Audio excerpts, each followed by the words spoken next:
Hello and welcome to our Chapter 15 discussion. We're going to be taking a look at Europe post kind of that age of exploration time period. So one of the things that we see is as the 17th century began, exports from the New World begin to slow down significantly. Again, if you're Spain, you find the New World, you conquer, you take. Again, you're getting access to gold, silver, all of this wealth, but that is going to slow down at some point in time. And what we see is as that wealth slows down, we begin to see a population decline throughout Europe as well. So again, during that age of exploration, the populations of most European countries are going up. Now we're starting to see a few of those countries losing population. Countries where you do still see growth, England, France, the Netherlands, again, these are still countries that are exploring, conquering. So again, we're seeing a bit of a shift in which countries are the predominant kind of seafaring countries in Europe at that time. Another interesting event that occurs during this time period is hysteria over witchcraft, or accusing people of being witches. As many as 100,000 witch trials are going to take place throughout Europe during this time. Why exactly is this occurring? A lot of it is occurring because of areas that are newly Protestant, right? So again, the Catholic Church has been pushed out, the Protestant Church has moved in, and again, people are simply confused. They don't necessarily know what's going on, what the right thing to do is, and if people are doing something new, weird, unique, again, if it's different, it can be scary. So a lot of times when people are scared of something, a lot of times they'll band together, they'll look to blame a specific person or a specific group of people. And again, that's where the idea of blaming people for being witches comes from.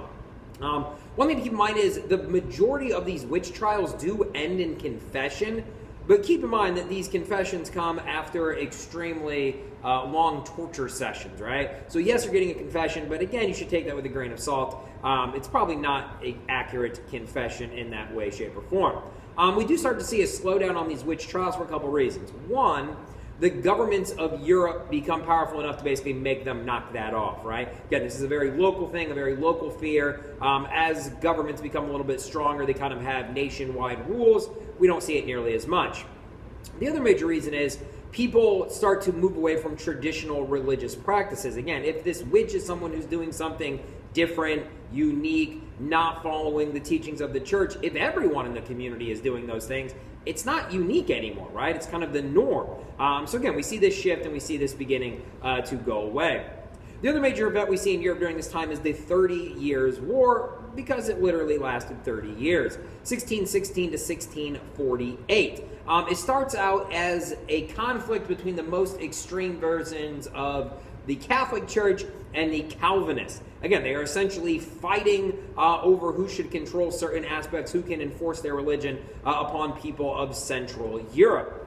Over time, though, the religious aspect of the war does start to fade out, and it really becomes more nationalistic, right? Countries trying to gain physical territory for themselves. So again, it kind of drops the religious aspect and just becomes your standard war between countries. Some of the major results we see of this 30 Years' War: one, France emerges as the most powerful European country. They're not heavily involved in the conflict at first, so they don't suffer many losses. When they do get involved, kind of the weight that they're able to kind of throw around allows them to be on the winning side of the conflicts. And again, they're going to emerge as the country that's most in charge within the European structure by the time this occurs. The other major thing we see is that essentially both sides, neither side really wins or loses, but they agree to allow individual regions to be whatever religion they want, right? So if a region wants to be Protestant, if a region wants to be Catholic, they're basically going to begrudgingly respect that choice within those religions. All right, the other major thing we see is the breakup of what we call the Holy Roman Empire, right? So again, this had been around for hundreds of years, but it really comprised most of Germany, Austria. And again, those things have broken off. A lot of Germany now is Protestant. They obviously are not interested in being ruled by some kind of a Catholic leader. So again, while in title there is still a Holy Roman Emperor, there really is no empire for them to rule over. This 30 Years' War, though, is going to inspire other rebellions around Europe, right? We see this with peasants, lower class groups of people. Again, France, Hungary, Portugal, Austria, Russia, all of these places are seeing lower class rebellions. kind of questioning the status quo, and specifically questioning this idea of the absolute monarch, someone that is ruling over their lives. Now, this idea of absolutism in Europe at this time is best shown with Louis XIV, King of France. So again, during his lifetime, he really emphasizes the whole absolutism. He makes it his goal to strip power away from any other group within France. So again, he strips it away from the Catholic Church of France. He strips it away from the military of France. He strips it away from kind of the nobles or the ruling class. And he consolidates all of that power with him. Any aspect of French life goes through him. Again, that's the ultimate point of absolutism. And you can really see this in his building of Versailles. Again, his giant royal palace. This is where all the military leaders stayed. This is where all the upper class people had to visit a certain number of weeks a year. This is where all governmental decisions are made. Again, all of this is made in his house, in his backyard. Again, every decision goes through him. And by having everyone come to him, by having everyone stay at his palace, he really emphasizes that he is the guy in charge. And of course, the other monarchs of Europe see this and they're jealous, right? They want to have that absolute power. So you start to see kind of Versailles knockoffs appear throughout Europe. Every monarch is trying to establish themselves in this exact same way. Now, one of the major players we saw during the whole European exploration was Spain. But again, as we mentioned at the beginning, Spain's influence is starting to wane. Again, the New World income is starting to slow down. Even the money that they had is being mismanaged. Poor practices within Europe, constantly putting themselves on the losing side of conflicts. So again, this is a major drain. They're constantly trying to hang on to this empire that takes a large military. A large military takes a lot of money, and they're simply not bringing in the money that they're spending. So again, Spain really starts to fade out at this point in time. In Central Europe, again, the end of the 30 Years' War brings the breakup of the Holy Roman Empire. And the best way to think about this as far as what Europe looks like at this time is that there were lots of people who spoke German, but there were no Germans, right? At this point in time, the country that we're eventually going to call Germany is made up of over 300 independent little countries, little entities, free towns, principalities, empire, whatever the case may be. So again, all these people had a shared connection in language. They didn't have one single ruler. Again, that Holy Roman Empire doesn't exist. They're free to rule themselves however they want. But it is during this time period that we begin to see the rise of the Prussian state. And again, Prussia is going to play a major role in conflicts going forward. Austria also stops looking north. Again, Austria was trying to reform that Holy Roman Empire, trying to take more of these German principalities. Austria realizes that that's a losing effort. So Austria is now going to turn their attention to the southeast, specifically the Balkans area. All right, Russia starts to change as well. Again, a very physically large country, but very backwards. Not a lot of technology, not a lot of influence in Europe. That's going to begin to change under the rule of Peter the Great. So again, Central Europe, we see the rise of Prussia. We see Austria kind of turning their attention elsewhere. And then we're going to see the rise of Russia as a major European power. Now, one of the reasons why we see Russia begin to modernize at this point in time is that, again, Peter the Great takes a tour of Europe. And again, he's incredibly impressed with the way other European cities look, the technology they have, the way their cities are laid out, and also the way that their military functions. So once he gets back to Russia, he's going to begin to modernize the country. He's going to reform the army. He's going to shake up the Orthodox Church that, again, kind of runs Russia at this time. And again, this allows for more state control. Again, going back to that idea of absolutism that we saw with Louis XIV. He even goes as far as banning beards, right? So one of the things we see in Europe at this time is that men very rarely had beards. So again, as he travels Europe, no one has a beard, so he thinks that Russians shouldn't have a beard. So again, beards are now officially banned in Russia. Now, interestingly enough, we don't think of it as something that is going to benefit women at this time, but it actually does benefit women a lot too. It becomes one of the first European countries as close as possible to treat women as equals. One thing, women no longer have to wear veils when they're in public, and they're actually able to marry of their free will. They can choose their partner as opposed to their partner being chosen for them. All right, and throughout this century, we're also going to see the decline of the Ottoman Empire as well. 1683, they control most of the Balkans. They're at the gates of Vienna, but again, they're going to lose that battle, and they're slowly going to retreat through the Balkans, and eventually kind of just the very tip of Europe is going to be controlled by the Ottoman Empire. So again, for hundreds of years, this is a group that has controlled a large swath of Europe. That is no longer going to be the case going forward. Now, while many kings were consolidating their power and forming these absolute monarchies, what did this mean for the average citizen? Like, how is your life different? How are you impacted? The answer is not terribly much.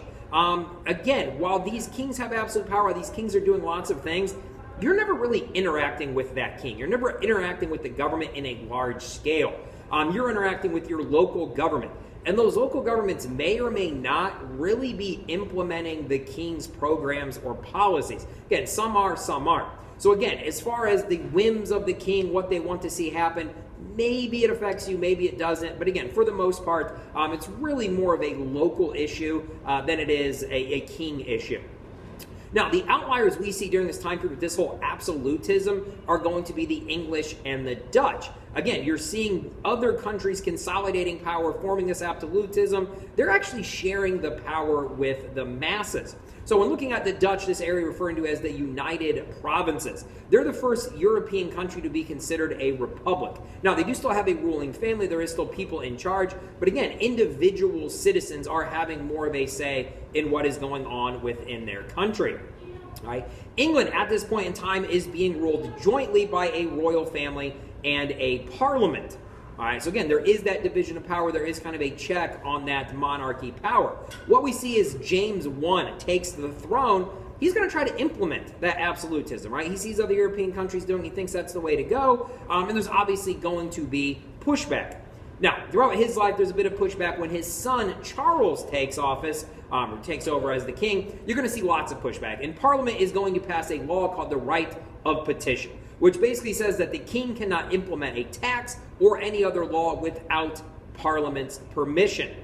All right? So the king does sign off on this and say, okay, sure, I'll play along. But then he regrets it, right? He's like, no, I'm the king. I should be able to implement anything I want. So again, we're going to have this tension between the king and Parliament.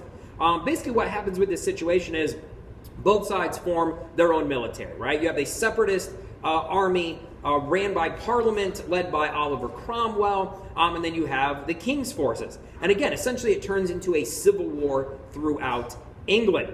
The result is that essentially the king's army is defeated, Charles is removed from power, and he's actually executed. So again, now we've gotten rid of this king, we're going to have Parliament running the country. What we find, though, is that it's not incredibly successful. Oliver Cromwell, the guy that was in charge of the military, tries to essentially run the country as almost an elected official. But again, they're not quite ready for that overall. So again, after trying to rule the country by military force, they eventually realize that this isn't working, and they actually bring Charles II in. So the son of the guy they just killed, they let go ahead and become the next king. But obviously there's stipulations, there are rules. Now, this only solved the problem temporarily.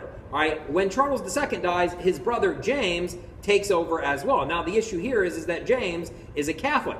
So he intends to turn England back into a Catholic country. So again, now we see this conflict between Parliament, which is predominantly Protestant, and the king, who is a Catholic. All right, so again, not wanting to see this particularly happen, his daughter and his son-in-law actually invade the country from the Netherlands. So again, the King of England is overthrown by his own daughter and son-in-law. So again, very turbulent times in England that we're seeing.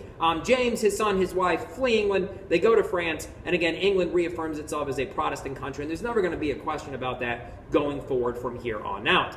But again, all of this just goes to show you how hard it is for a country to have a monarchy and to have a parliament at the same time, right? So again, absolutism does fix some of those problems. It's not necessarily good for the citizens. You don't have much of a voice. But as far as constantly overthrowing kings and replacing them and all this stuff, there is something to be said for absolutism.